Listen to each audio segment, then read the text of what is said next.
Bonjour mes chers auditeurs et bienvenue si vous nous rejoignez sur notre chaîne Les Conseils de la Vie, la chaîne qui vous donne des conseils que vous pouvez utiliser pour mener une vie heureuse. Et aujourd'hui alors, on va vous parler de comment vous pouvez faire un plan d'action. Normalement, planifier, c'est l'une des fonctions principales de la gestion. Et si vous ne planifiez pas, il y a risque d'avoir des résultats insatisfaisants.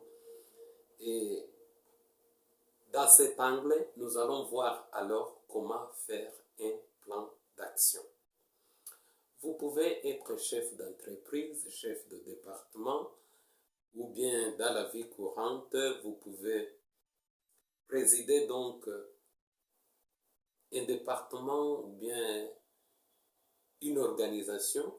Vous avez besoin de ces connaissances utiles, notamment la façon dont vous pouvez utiliser pour faire un plan d'action. Alors, comment faire un plan d'action? Le plan d'action comprend principalement à peu près 6 choses nécessaires que vous devez connaître. Premièrement, vous devez définir dans votre plan d'action les objectifs que vous poursuivez. Et puis, deuxièmement, vous devrez énumérer les différentes actions que vous pouvez entreprendre pour atteindre vos objectifs que vous avez définis au préalable. Et puis, vous devez déterminer les personnes impliquées, troisièmement, dans ces actions, qui vont mener ces actions sur terrain. Et quatrièmement, vous devez détailler la mise en œuvre des actions. Cinquièmement, vous fixez la période de la réalisation de ces actions et l'atteinte de vos objectifs spécifiques. Et puis, pour mieux faire l'évaluation du progrès, et là où vous arrivez dans votre plan d'action, il faut ajouter aussi les critères de réussite pour votre plan d'action. Alors, le plan d'action est présenté sous forme d'un tableau et je vous laisse un tout petit moment et puis on va revenir après pour vous montrer comment vous pouvez tracer ou bien comment vous pouvez faire un plan d'action. On va entrer en pratique. Merci beaucoup.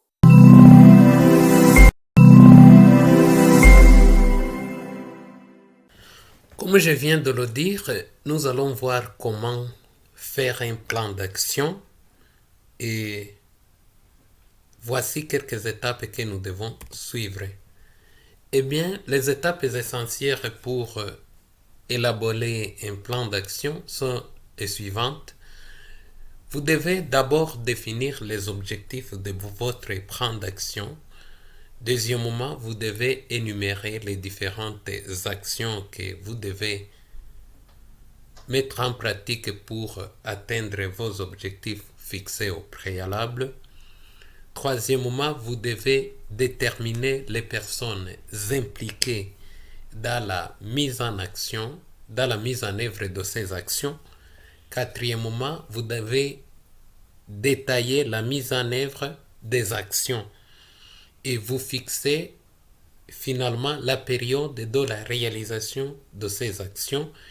Et puis, sixièmement, vous ajoutez les critères de réussite ou les indicateurs du progrès que vous avez fait dans la réalisation de vos objectifs que vous vous êtes fixés dans votre plan d'action. Comme je l'ai dit auparavant, je dis que le plan d'action donc est présenté sous forme d'un tableau. Alors, passons à la pratique.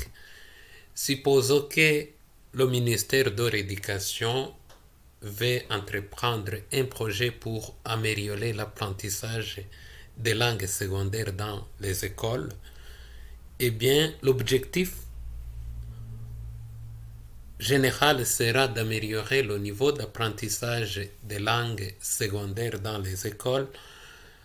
Alors, dans la première colonne, il y aura, si vous voulez, les objectifs spécifiques. Et pour cet effet, on peut se fixer, par exemple, plusieurs objectifs spécifiques, mais cette fois-ci, je prends seulement des objectifs. On peut améliorer, par exemple, la méthodologie pour l'enseignement des langues.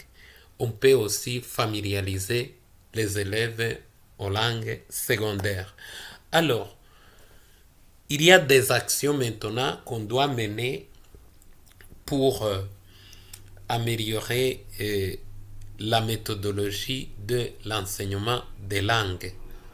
Vous pouvez par exemple élaborer les manuels de formation des enseignants, former des enseignants et apporter le soutien pédagogique en classe. Ces actions donc doivent figurer dans la deuxième colonne de votre plan d'action. Et puis, quant à l'objectif de familiariser les élèves aux langues secondaires, vous pouvez par exemple former les clubs de langue dans les écoles, vous pouvez organiser les compétitions scolaires dans les chansons, les poèmes, ainsi de suite. Et puis, ces actions vont mener à l'atteinte de votre objectif de familiariser vos élèves aux langues. Et puis, troisième colonne, vous montrez les responsables ou les gens qui seront impliqués dans la mise en œuvre de ces actions. Par exemple, pour améliorer et élaborer les manuels de formation des enseignants, le ministère de l'Éducation peut se charger de cette action ou bien former les enseignants. Le ministère de l'Éducation peut former les enseignants. Et puis pour apporter le soutien pédagogique en classe, les inspecteurs de l'éducation, y compris les directeurs des écoles, peuvent apporter le soutien pédagogique aux enseignants en classe. Eh bien, troisième colonne, nous avons aussi ce qu'on appelle échéancier ou la durée de réalisation de ces actions. Par exemple, pour élaborer le manuel scolaire, ça peut prendre par exemple 3 mois. Vous déterminez la durée, donc pour chaque action, la durée que va prendre chaque action.